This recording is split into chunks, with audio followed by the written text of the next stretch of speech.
ஏன் சொல்றேன்னா, நானும் திருவான்மியூர் ரயில்வே ஸ்டேஷன் பேக் சைடில் இருக்க இந்த பக்கிங் கால்வா சொல்லுவாங்கல்ல, அந்த காவாபுரத்தில் இருக்கிற பையன்தான் நான்.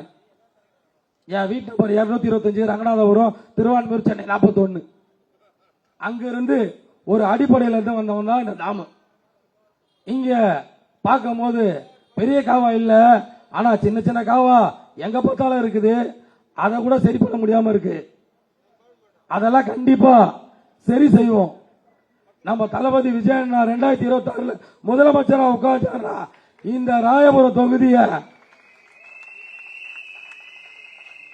ஒரு போதை இல்லாத தொகுதியா மாத்துவோம். ஒருத்தர் சொன்னாரு ராயபுரம் தொகுதியா ராயல் தொகுதியா மாத்துவோன்னு. நாங்க ராயல் தொகுதியெல்லாம் மாற்ற மாட்டோம்.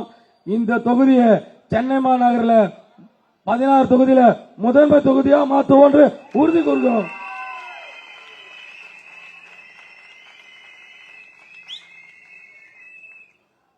இங்க அரசு பள்ளி இருக்கு, ஆனா அதுல தரமான கல்வி இருக்கா அப்படின்னு யாரும் பார்க்கறது இல்ல. ஏன்னா இங்க எளிய மக்கள் தான் அதிகம். அதனால அத முதல்ல அந்த கல்விக்கு தான் முதல்ல முக்கியத்துவம் கொடுக்கணும். அதனால அந்த விஷயத்தை கண்டிப்பா வந்த உடனே அண்ணா ஆட்சியில் கொஞ்ச உடனே அந்த கல்விய தரத்தை மாநகராட்சி பள்ளியில உயர்த்த நான் முழு மூச்சா பாடுபடுவேன்.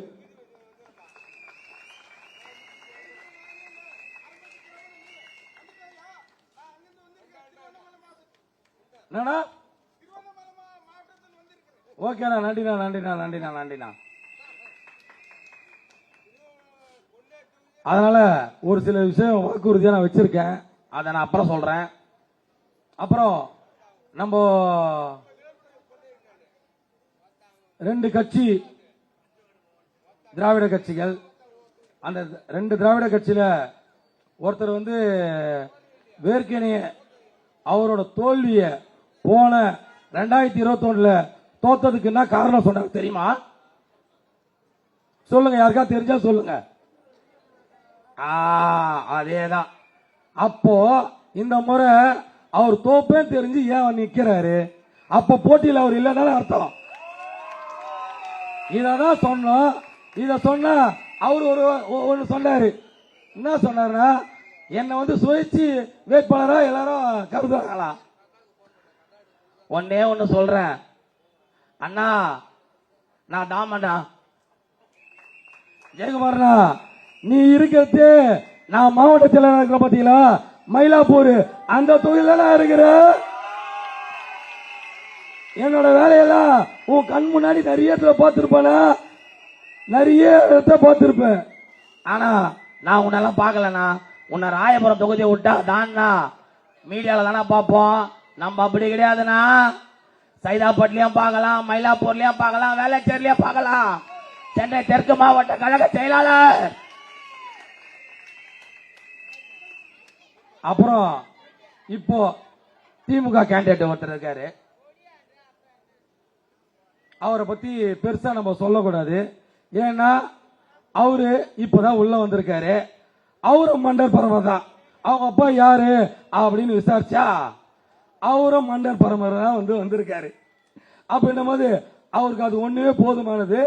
ஏன்னா திமுகவே மன்னர் பரம்பரை தான். அப்போ இந்த கேண்டிடேட்டும் அதே வழியில வந்தவர் தான் மன்னர் பரம்பரை தான்.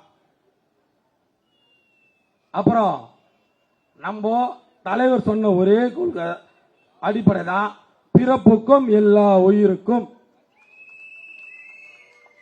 நான் அன்னைக்கு இந்த தொகுதியில தலைவர் அறிவிச்சோன்னா வரும்போது எப்படி இருந்தனோ அப்படியே தான் இப்பவும் இருக்கேன். நேரத்துக்கு ஏற்ற மாதிரி வேஷம் போட நான் தயாரா இல்லை.